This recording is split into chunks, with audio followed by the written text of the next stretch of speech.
There is a type of person whose goodness is so radical, so absolute, that society has no name for it but idiot. This person doesn't see sin, only suffering. They don't see evil, only tragic misunderstanding. In a world of calculation, pride, and self-interest, their guileless heart is a weapon turned against itself, capable of causing as much destruction as the most calculated malice.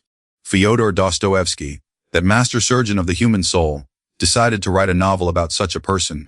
He set himself a task he called immeasurable to portray a positively beautiful man. The result was a book so psychologically profound, so spiritually terrifying, that it stands as one of the most unsettling and essential explorations of human nature ever written. Today, we enter the soul of that man, and we ask the question that beats at the heart of this masterpiece. What happens when a truly good person is let loose in our world? Welcome to our deep dive into Fyodor Dostoevsky's monumental novel, The Idiot. This isn't just a story, it's a spiritual and psychological experiment. In a letter to a friend, Dostoevsky confessed the central idea that had been tormenting him to portray a perfectly beautiful man. Nothing, in my opinion, can be more difficult than that, especially in our time. He acknowledged that there is only one perfectly beautiful person in Christian literature, Christ. And so, Dostoevsky embarked on the audacious project of creating a Christ-like figure, not in a divine context, but as a fallible, epileptic Russian prince, and placing him into the hornet's nest of 19th century St. Petersburg society. The central problem the book confronts is the very viability of absolute goodness in a fallen world. Can a man of perfect compassion, who refuses to judge, who pities all and loves all, actually save anyone? Or will his innocence, his idiocy, merely act as a catalyst, accelerating the passions, vanities, and self-destructive impulses of everyone he meets? The novel's grand promise is not to give you an easy answer, but to take you on a journey so deep into this question that it will leave you breathless. It promises an unflinching look at the collision between the ideal and the real, a story that is at once a social drama, a love story, a psychological thriller, and a profound theological inquiry. Our guide on this journey is Prince Lev Nikolaevich Mishkin, the last of an old noble line, returning to Russia after years in a Swiss sanatorium where he was treated for epilepsy, or what the world calls his idiocy. He arrives with nothing but a small bundle, a guileless heart, and a profound, almost pathological, empathy for the suffering of others. He is stepping back into a world of complex social games, fierce passions, and cynical ambitions, a world he is utterly unprepared for, and a world that is utterly unprepared for him. As we follow the prince, Dostoevsky forces us to confront a terrifying possibility. What if, in our world, perfect pity is not a redemptive force, but the most tragic flaw of all? Our story begins, as many Russian stories do, on a train. It is the end of November, and a train on the Petersburg-Warsaw line is steaming through a damp, yellow fog towards the capital. In a third-class carriage, we meet two young men sitting opposite each other. The first is a man of about 27 with curly, almost black hair and small, fiery gray eyes. His face is deathly pale, suggesting exhaustion and a suffering that clashes with his insolent, mocking smile. He is Parfyon Rogozhin, a man of intense, earthbound passion, dressed in a heavy sheepskin coat, simmering with a dark energy. Facing him is our hero, Prince Lev Nikolaevich Mishkin. He is about the same age, tall with very blonde, thick hair, sunken cheeks, and large blue, intent eyes. His gaze has a strange, quiet heaviness, an expression that Dostoevsky notes is often a sign of epilepsy, the falling sickness. He is inadequately dressed for the Russian cold in a thick, but sleeveless Swiss cloak, carrying all his worldly possessions in a small, faded bundle. He is the picture of innocence and vulnerability. Rogozhin, with a careless grin, asks the prince if he's cold. Very Mishkin replies with astonishing readiness, and note that this is a warm spell. What if it were freezing? It didn't even occur to me that it was so cold at home. I'm unaccustomed to it. He explains his coming from Switzerland, where has been for 4 years being treated for a strange nervous illness, a kind of idiocy. The swarthy Rogozhin laughs. Did they cure you? No, they didn't, the prince answers simply. This disarming honesty is Mishkin's defining characteristic. He has no guard, no pretense. He answers every question, no matter how impertinent, with the simple, unvarnished truth. Into their conversation intrudes a third man, a petty clerk named Lebedev, a know-it-all who immediately deduces the prince's poverty from his clothes, but is also an expert in the genealogies and fortunes of St. Petersburg society. The prince freely admits he has almost no money and is returning to Russia to find some distant relations, the Epanchins, though he's not even sure if they'll receive him. The conversation quickly turns to money and passion. Rogozhin reveals he is on his way to claim a massive inheritance of over 1 million rubles from his recently deceased father, a stingy merchant. But his story is not one of triumph, it is a tale of anguish, centered on a woman. He confesses to the prince, a complete stranger, his obsessive, all-consuming passion for the beautiful Nastasia Filipovna. He recounts how, as a poor son of a miser, he once saw her and was instantly burned by her beauty. He stole 10,000 rubles from his father not for himself, but to buy her a pair of diamond earrings. For this act his father nearly beat him to death. Nastasia Filipovna, hearing of his suffering, returned the earrings with a message of thanks and pity, which only inflamed Rogozhin's passion further. Now, with a fortune at his command, he is returning to St. Petersburg with a single purpose: to have her. "I'll buy you out with all you've got here," he tells Ganya Ivolgin later. "I'll buy you all." Everything. The train arrives in St. Petersburg, and Rogozhin, strangely drawn to the prince, invites him to come see him. "I don't know why I've come to love you," he says. "Come and see me, prince. Well, take those wretched gaiters off you. I'll dress you in a top-notch marten coat. I'll stuff your pockets with money, and we'll go to see Nastasia Filipovna. Will you come or not?" The prince, with his characteristic simplicity, accepts with pleasure. "I like you very much," he tells Rogozhin, "and I especially liked you when you were telling about the diamond pendants." And so, the primary forces of the novel are set in motion: Mishkin's compassionate innocence, Rogozhin's destructive passion, and the enigmatic figure of Nastasia Filipovna, the object of that passion, a woman whose fate will become inextricably bound with that of the idiot prince. Leaving the station, Prince Mishkin makes his way to the house of General Epanchin. The general is a practical, wealthy, and well-connected man, married to a woman who is, coincidentally, the last of another branch of the Mishkin princely line. They have 3 beautiful and intelligent daughters: Alexandra, Adelaida, and the youngest and most striking, Aglaya. Mishkin's arrival, in his strange cloak and with his meager bundle, causes consternation. The servants are suspicious, but his insistence and his title eventually get him an audience with the general. The initial meeting is cold. The general sees a poor relation, a potential beggar. But Mishkin's utter lack of pretense, his gentle and candid nature, slowly disarms him. The general, who was about to dismiss him, finds his gaze softening. "You know, prince," he says in a completely different voice, "after all, I don't know you, and Elizaveta Prokofievna might want to have a look at her namesake." Mishkin is brought before the general's wife and daughters. Here, in the Epanchin drawing room, Dostoevsky gives us one of the most revealing scenes in the entire novel. Asked to tell a story, Mishkin, with no sense of impropriety, speaks of the things that have most deeply marked his soul. He talks of his illness, his moments of profound darkness followed by clarity. He tells them of his first impression upon re-entering the world, the braying of an ass in a town market in Basel, a sound that for some reason he found extraordinarily beautiful, and which seemed to clear his head. The girls laugh, but the prince is unfazed. He then moves to a much darker subject: capital punishment. He describes in vivid, harrowing detail a public execution by guillotine he witnessed in Lyons, France. "To kill for killing is an immeasurably greater punishment than the crime itself," he says, his voice quiet but intense. "To be killed by legal sentence is immeasurably more terrible than to be killed by robbers. A man killed by robbers certainly still hopes he'll be saved till the very last minute. But here all this last hope, which makes it 10 times easier to die, is taken away for certain. Here there's the sentence, and the whole torment lies in the certainty that there's no escape." He recounts the story of a man condemned to the firing squad, pardoned at the last second, who said those 5 minutes of waiting seemed like an endless time, an enormous wealth of life he would now live by reckoning up every minute. Oh, no, the prince adds, he didn't live that way at all and lost many, many minutes. Through these stories, the Epanchins begin to see that this idiot possesses a unique and profound vision of the world, a deep compassion that is both childlike and startlingly wise. The conversation is interrupted when the general's secretary, Ganya Ivolgin, brings in a photographic portrait. It is of Nastasia Filipovna. The prince is transfixed. "Remarkably good-looking," he exclaimed. The portrait shows a woman of extraordinary, almost painful beauty. Her face is proud, her forehead pensive, her expression passionate and as if haughty. "There's so much suffering in that face," the prince murmurs, as if to himself. It is in this moment that the central conflict of his soul is born. He learns that Ganya is a suitor for Nastasia Filipovna's hand, a marriage of convenience arranged by her former keeper, the wealthy Dostoevsky.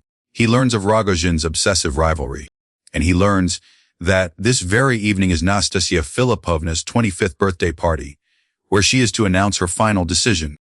The stage is set for the novel's first great catastrophe. Part 1 culminates in this birthday party, a scene of almost unbearable psychological tension. It is a gathering of uneasy people. Dostoevsky and General Apanchin are there, nervously awaiting the confirmation of their sordid business deal. Ganya is there, torn between his ambition, his shame, and a genuine, tormented attraction to Nastasia. And then, uninvited, the prince arrives.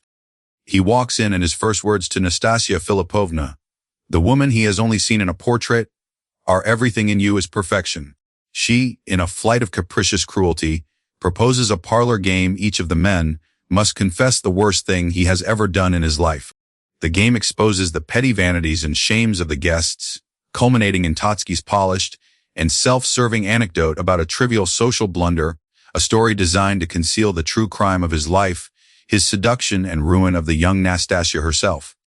As the night wears on, the atmosphere grows more feverish. And then, at the height of the tension, Rogojin arrives not alone but with a drunken, motley crew of followers. He is no longer the merely passionate man from the train. He is a man possessed. He throws a packet wrapped in newspaper onto the table. It contains 100,000 rubles. It is his bid for Nastasia Filipovna. The room explodes into chaos. Nastasia, in a state of hysterical defiance, turns to Ganya. "I want to look at your soul for the last time," she says. She points to the fireplace. "Do you see this packet? There's 100,000 in it. I'm now going to throw it into the fireplace. As soon as it catches fire all over, go into the fireplace, only without gloves, with your bare hands, and pull the packet out of the fire. If you pull it out, it's yours. The whole 100,000 is yours." The packet is thrown into the flames. The crowd surges forward. Ganya stands frozen, a horrifying smile on his pale face, his soul locked in a battle between greed and pride. He cannot move. In the end, he faints. Nastasia Filipovna, triumphant and despairing, snatches the money from the fire herself and declares it belongs to Ganya, as a reward for his suffering. And then, in a moment that changes everything, she turns to the prince. He has been watching this whole scene with sorrowful, compassionate eyes. In the midst of her wild, self-destructive performance, she has seen in him something no one else has offered, a belief in her innocence. She had been preparing to leave with Rogojin, to embrace her own ruin. But the prince steps forward. He too has just learned he is the heir to a large fortune. He offers her not just his money, but himself. "I will consider that you are doing me an honor, and not I you." He tells her, "I am nothing, but you have suffered and have emerged pure from such a hell, and that is a lot. I love you, Nastasia Filipovna. I will die for you." It is not a proposal of romantic love, but of redemptive pity. For a moment, it seems as if this idiot has saved her. But as she leaves with Rogojin and his drunken mob, she is already planting the seeds of the tragedy to come. She has found not one man to torment but two. Her escape from one trap has only led her into another, far more complex and devastating one, a triangle of passion, pity, and pride from which no one will emerge unscathed. The second part of the novel begins 6 months later, under the shadow of a painting. In Rogojin's gloomy labyrinthine house in St. Petersburg, a copy of a painting by Hans Holbein the Younger hangs over a doorway. It depicts the dead Christ, just taken down from the cross. The body is emaciated, bruised, and broken. There is no hint of divinity, no promise of resurrection. It is simply the corpse of a tortured man, subject to the inexorable laws of nature. At that painting, the prince cries out in horror when he sees it again. A man could even lose his faith from that painting? Rogojin quietly agrees. Lose it he does. This painting is the key to the novel's dark heart. It poses the question that haunts every character. What if compassion is not enough? What if suffering is final? What if Christ was only a man, and the world is just a huge machine of the newest construction, which has senselessly seized, crushed, and swallowed up, blankly and unfeelingly, a great and priceless being? This is the question that the consumptive nihilist, Epaulet, a young man sentenced to die by nature's indifferent laws, articulates in his terrifying necessary explanation. Ippolit is one of Dostoevsky's great rebels, a man who refuses to meekly accept his fate. He is Mishkin's intellectual double. Where the prince sees the potential for harmony and redemption, Ippolit sees only the dark, insolent, and senselessly eternal power to which everything is subjected. His failed suicide attempt is not an act of despair, but a final, defiant assertion of his will against a universe that has condemned him without reason. His rebellion is a logical consequence of looking at Holbein's painting and seeing no hope. Prince Mishkin's own faith is now put to the ultimate test. His soul is torn. He is betrothed to Nastasia Philippovna, bound by his pity and his promise to save her. But he is also falling in love, in a more earthly, hopeful way, with the proud and beautiful Aglaya Epanchin. Aglaya represents the possibility of a normal, happy life of sunlight and redemption in this world. Nastasia represents the abyss, a duty born of compassion for a soul she believes is irredeemably lost. Mishkin's tragedy is that he cannot choose. His universal compassion prevents him from making the exclusive choice that love demands. When he is with Aglaya, his heart is filled with light and hope. When he thinks of Nastasia, he is pierced by a pity so profound it feels like a duty he cannot abandon. He tries to love them both, with two different loves, and in doing so, he tortures them both. Aglaya sees his pity for Nastasia as a betrayal, a sign that he is drawn to darkness and perversity. Nastasia sees his love for Aglaya as a judgment upon her own fallen state, and in her pride and self-loathing, she lashes out, determined to prove to him that she is unworthy of his compassion by ruining herself, and him, completely. The drama escalates in a series of unforgettable, explosive scenes. Nastasia runs back and forth between Mishkin and Rogojin, using Rogojin's violent passion to torment the prince, and the prince's saintly pity to torment Rogojin. Rogojin, consumed by a jealousy that is indistinguishable from his love, becomes Mishkin's shadow, his dark brother. They exchange crosses, swearing eternal brotherhood, yet Rogojin's love for the prince is constantly poisoned by his murderous hatred for his rival. He attempts to kill Mishkin, but the prince is saved, paradoxically, by the sudden onset of an epileptic fit, his scream of terror freezing Rogojin's hand at the last second. The prince's very illness, his idiocy, which is the source of his otherworldly innocence, becomes his only shield against the violent passions he has unleashed. But it is a temporary reprieve. The central conflict must be resolved, and it happens in a final, devastating confrontation between the two women, with the prince caught between them. Nastasia, in a fit of pride and despair, forces the prince to choose, there and then, between her and Aglaya. She demands that he abandon the proud young lady and stay with her, his rightful, ruined bride.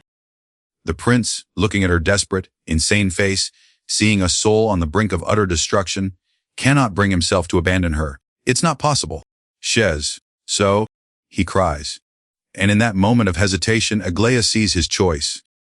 She sees that his pity for the other woman is stronger than his love for her. With a cry of "Oh my God," she flees. Nastasia Philippovna has won, but her victory is her own undoing. She has driven away the one source of light and hope in the prince's life, leaving him bound solely to her, to the abyss. She, too, flees, this time from the altar itself, running straight into the arms of Rogojin, who has been waiting. The tragedy is now sealed. The prince's attempt to save a soul through pure compassion has failed, and in its failure, it has destroyed not one life but three. So, why should you read this book? In a world saturated with stories of cynical anti-heroes and morally ambiguous protagonists, Dostoevsky's The Idiot stands apart as a radical and terrifying exploration of pure, unadulterated goodness. What makes this novel so unique and so essential is that it's not a celebration of innocence, it's an autopsy of it. Dostoevsky puts the Christian ideal on the operating table and mercilessly dissects what happens when it comes into contact with the messy, passionate, prideful reality of the human heart. It is unlike any other book you will ever read because it refuses easy answers. It doesn't tell you that goodness will triumph. It asks, what if it can't? What if pity in its purest form is a destructive force, a flaw that the world cannot sustain?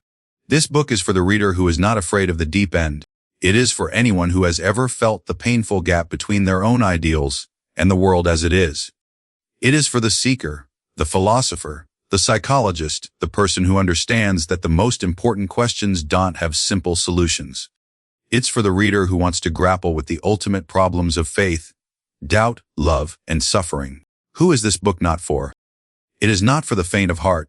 It is not for someone looking for a neat plot with a satisfying resolution and a happy ending. Dostoevsky will not tie things up for you in a bow. He will leave you in the dark, with the silence, with a heart that is, like the prince's, pierced forever. But in that darkness, you will find a profound and unsettling truth. The single most valuable takeaway from The Idiot is a new, and perhaps frightening, understanding of compassion. We are taught to see compassion as an unambiguous virtue. Dostoevsky shows us its tragic face. He shows us that pity, without a full understanding of human pride and freedom, can be a form of violation.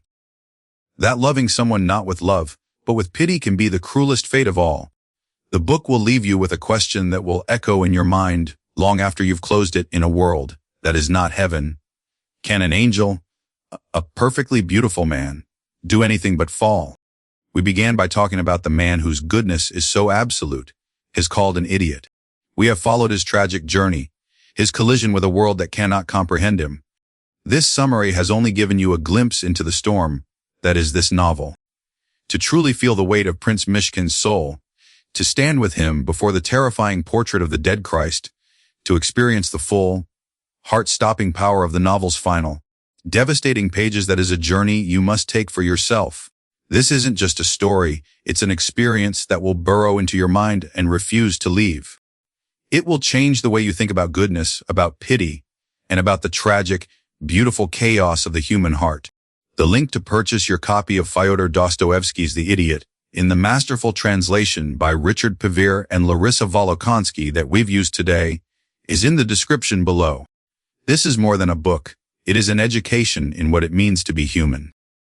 Get it, read it, and then, when you've recovered, let's talk. Don't forget to like, subscribe, and hit that notification bell, because our next journey into the heart of a great book is just around the corner.